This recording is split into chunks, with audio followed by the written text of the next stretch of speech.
कृष्णा। श्रीमद् भगवद गीता पढ़ने के लिए आपको समय नहीं मिल पाता है, इसलिए हिंदी भगवद गीता आपके लिए बनाई गई है। आप अपना काम करते समय इसको सुन सकते हैं। आपको यह गीता पसंद आती है तो 10 साधकों तक जरूर पहुंचाने की सेवा कीजिए। तो आइए सुनते हैं भगवद गीता।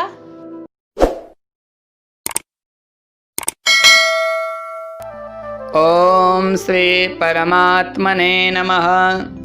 श्रीमद् भगवद गीता अध्याय 4। श्री भगवान बोले, हे अर्जुन, यही आत्मज्ञान मैंने पूर्व काल में सूर्य को कहा था।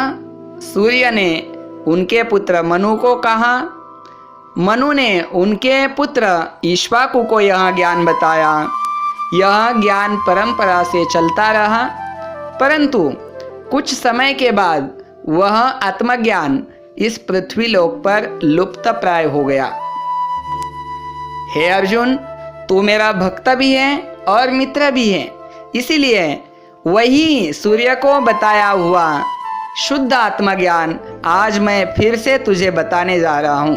अर्जुन ने कहा, हे भगवान, आपका जन्म तो अभी अभी का है और आपने यही ज्ञान सूर्य को कब कहा था? क्योंकि उस समय तो आप थे ही नहीं।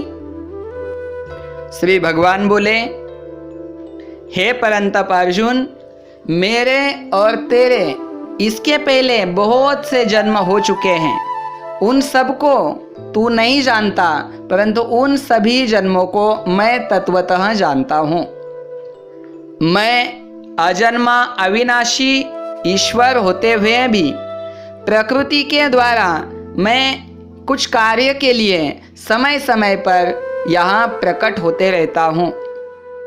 हे अर्जुन, जब जब धर्म की हानि होती है, समाज में अधर्म बढ़ता है, तब तब मैं धर्म को पुनः स्थापित करने के लिए और अधर्म का नाश करने के लिए मैं जन्म लेता हूँ।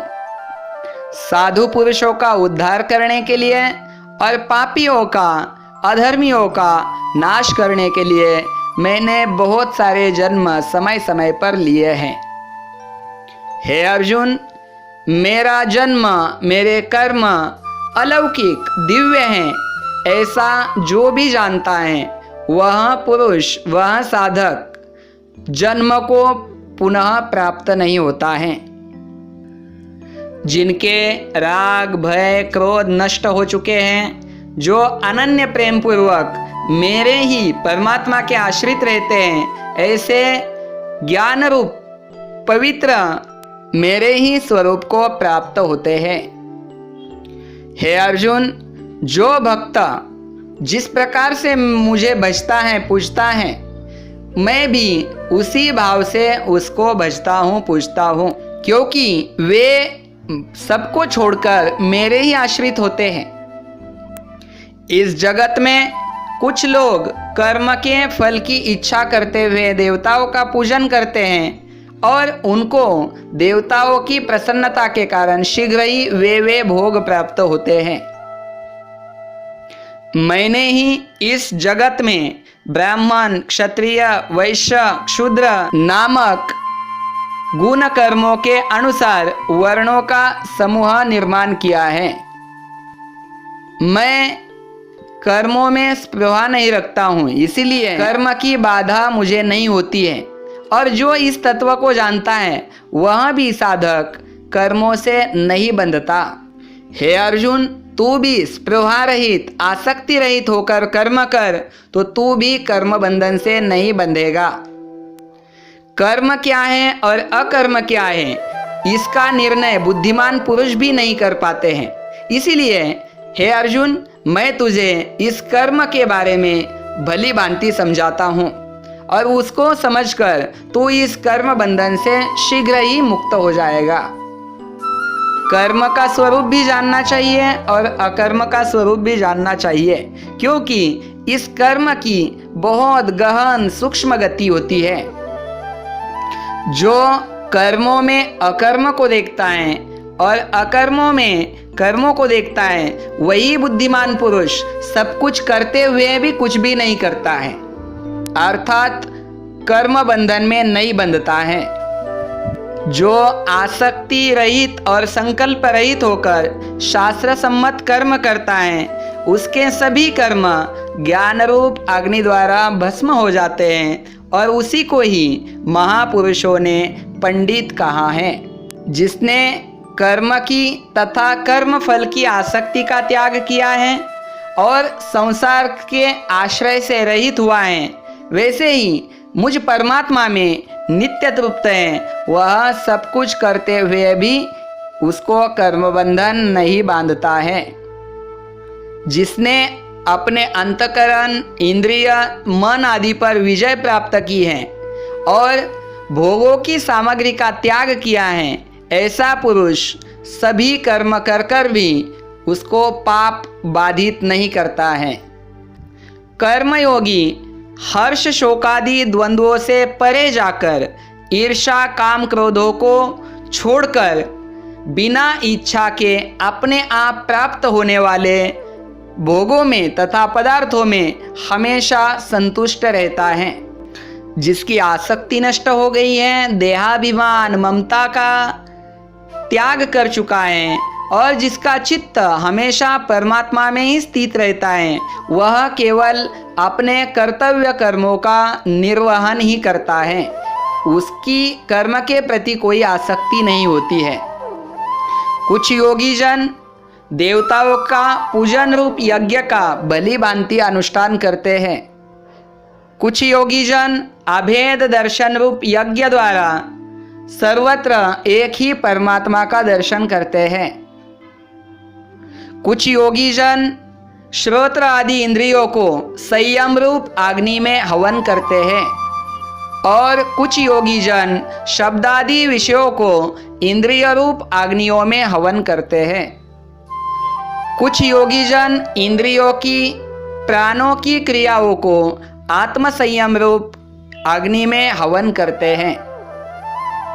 कोई द्रव्य संबंधी यज्ञ करते हैं, कोई तपस्या रूप यज्ञ करते हैं और कोई योग रूप यज्ञ करते हैं। कोई अहिंसा रूपी व्रतों को धारण करके स्वाध्याय रूप यज्ञ करते हैं।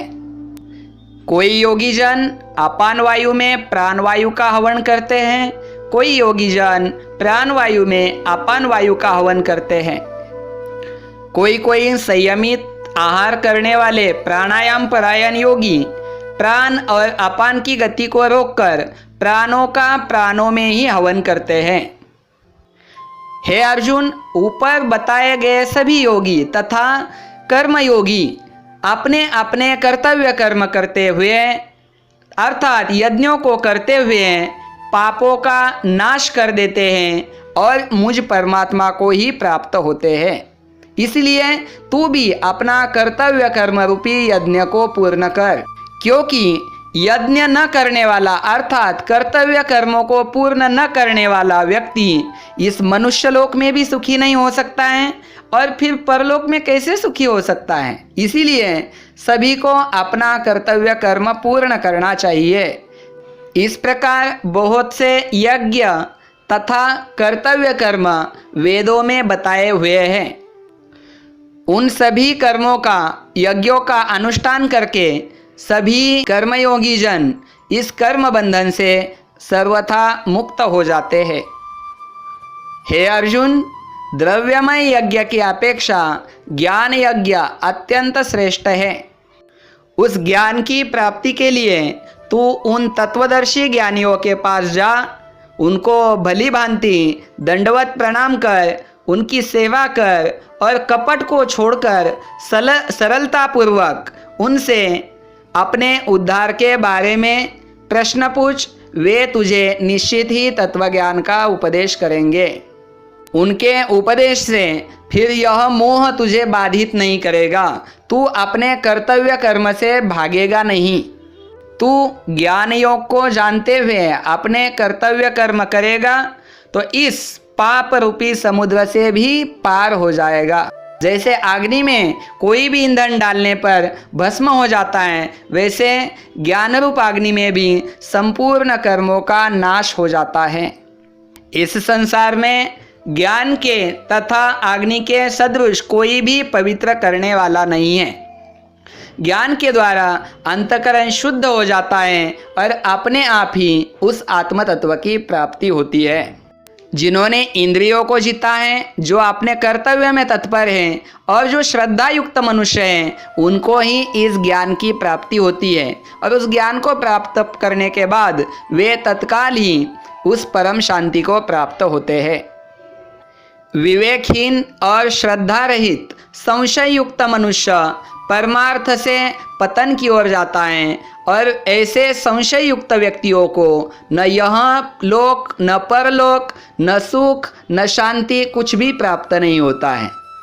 हे अर्जुन, शास्त्र विहित कर्मों को करते हुए उसको तू परमात्मा में अर्पण कर और ऐसे विवेक द्वारा यदि तू उस कर्मों के फल को अर्पण करेगा तो उस कर्म बंधन में तू कभी बंधेगा नहीं। इसलिए हे अर्जुन, अज्ञान जनित इस संशय का विवेक रूप तलवार के द्वारा छेदन कर समत्व रूप कर्मयोग में स्थित हो जा और शीघ्र उठ और युद्ध के लिए तैयार हो जा। इस प्रकार ब्रह्म विद्या तथा उपनिषद स्वरूप भगवान श्री कृष्ण और अर्जुन के संवाद नामक श्रीमद् भगवद गीता का अध्याय समाप्त हुआ। आपने यदि हमारा चैनल सब्सक्राइब नहीं किया है तो सब्सक्राइब कीजिए और बेल बटन दबाइए ताकि आने वाली वीडियो की जानकारी आप तक जल्द से जल्द पहुंचे। तो पसंद आता है तो जरूर लाइक कीजिए और अन्य लोगों तक जरूर पहुंचाइए।